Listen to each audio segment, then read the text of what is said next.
ពេលនេះក៏សូមជម្រាបសួរដល់បងប្អូនទាំងអស់គ្នាជនរួមជាតិហ្នឹងហើយយើងហាមដាច់ខាត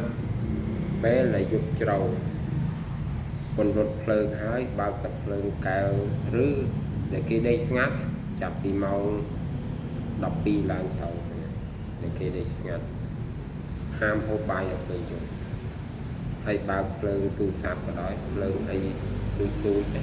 ភ្លើងពិលទូចអត់សូវភ្លឺនេះហ្នឹងហើយហាមហូបដាច់ខាតដល់ពេលយប់ដឹងមិនអត់ហ្នឹងហើយមាន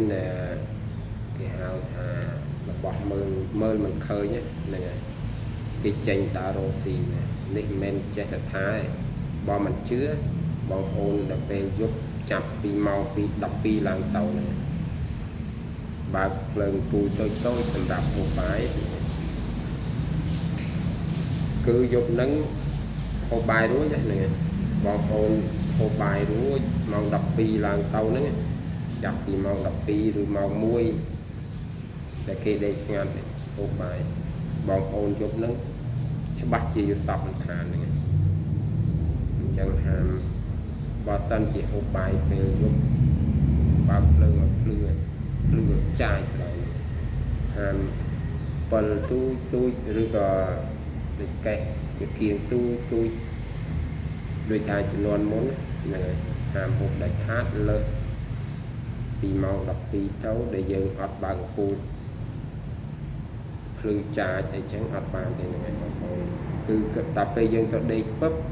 ចាប់ដើមយល់សពដែរព្រោះអីគេចេញដើរនៅពេលយប់តែយើងអត់ដឹងទេនេះចំពោះដែលខ្ញុំជួបផ្ទាល់នេះគឺយល់សពតែម្ដងហូប10ដងយល់សពទៅ10ដងនេះហាមដាច់ខាតទេព្រោះអីយើងរបស់មើលមិនឃើញទេប៉ុន្តែខ្ញុំក៏មិនដឹងថាជាអ្វីដែរគឺការដែលខ្ញុំធ្លាប់ឆ្លងកាត់មកនេះហាមដាច់ខាតតែបើហូបតែយើងបើកភ្លើងឲ្យភ្លឺចាចហ្នឹង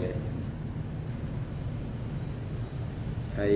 ហេតុអីបានចឹងបើសិនជាផ្ទះយើងស្លឹកអីចឹងទៅផ្ទះស្លឹកផ្ទះក្បឿងនៅស្រុកស្រែចឹងព្រោះបើកទាញតែចានឬក្រងក៏ពិបាកទៀតដល់ពេលយប់ម៉ោង1ម៉ោង2អីនេះពិបាកណាស់មនុស្សដេកស្ងាត់មានតែពួកស្អីគេដើររកចេញដើររកស៊ីចឹងពិបាកណាស់បងប្អូនស្ដាប់ហើយក៏សូមអរគុណសូមជម្រាបលាទាំងអស់គ្នាមានតែប៉ុណ្ណឹង